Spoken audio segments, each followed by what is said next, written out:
चलिए चलिए शुरू करिए, स्टार्ट। बोले सत्यनारायण भगवान भगवान की जय। पहला अध्याय। एक समय नौमी शारंती समय सोनकादि 88,000 ऋषियों ने श्री सूर्य जी से पूछा, हे प्रभु, इस कलयुग में वे विद्या रहित मनुष्यों को प्रभु भक्ति किस प्रकार मिलेगी तथा उनका उद्धार कैसे होगा।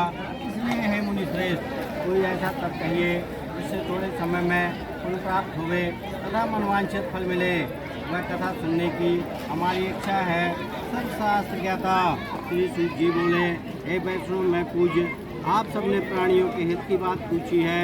अब मैं उस श्रेष्ठ व्रत को आप लोगों से कहूँगा जिस व्रत को नारद जी ने लक्ष्मी नारायण से पूछा था और लक्ष्मीपति ने मुनि श्रेष्ठ नारद से कहा था।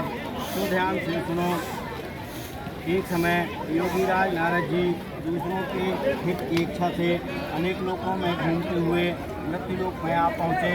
यहाँ अनेक योनियों में जन्मे हुए प्रायः सभी मनुष्यों को अपने कर्मों के द्वारा अनेकों दुखों से पीड़ित देखकर पूछा, किस यत्न के करने से निश्चय ही प्राणियों के दुखों का नाश हो सकेगा। ऐसा मन में सोचकर विष्णु लोक को गए। वहाँ श्वेत वर्ण और 4 भुजाओं वाले देवों के ईश नारायण को देखकर, जिनके हाथों में शंख चक्र गदा और पद्म थे तथा वरमाला पहने हुए थे, स्तुति करने लगे। हे भगवान, आप अत्यंत शक्ति से संपन्न हैं। मन तथा वाणी भी आपको नहीं पा सकती। आपका आदि मध्य अंत नहीं है। निर्गुण स्वरूप सृष्टि के आदि भूतवा भक्तों के दुखों को नष्ट करने वाले हो। आपको मेरा नमस्कार है। नारद जी से इस प्रकार की स्तुति सुनकर विष्णु भगवान बोले, हे मुनि श्रेष्ठ, आपके मन में क्या है? आपका किस काम के लिए आगमन हुआ है? संकोच कहो। तब नारद मुनि बोले, मृत्युलोक में सब मनुष्य जो अनेक योनियों में पैदा हुए हैं, अपने अपने कर्मों के द्वारा अनेक प्रकार के दुखों से दुखी हो रहे हैं। हे नाथ, मुझ पर दया रखते हो तो बतलाइए कि उन मनुष्यों के सब दुख थोड़े से ही प्रभु से कैसे दूर हो सकते हैं। श्री भगवान जी बोले, हे नारद, मनुष्यों की भलाई के लिए तुमने बहुत अच्छी बात पूछी है। जिस काम के करने से मनुष्य मोह से छूट जाता है वह मैं कहता हूँ सुनो।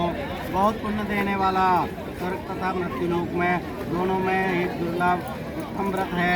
आज मैं प्रेम वश होकर तुमसे कहता हूँ, सत्यनारायण का यह व्रत अच्छी तरह विधि पूर्वक करके मनुष्य आयु पर्यंत यहाँ भोग कर मरने पर मोक्ष को प्राप्त होता है।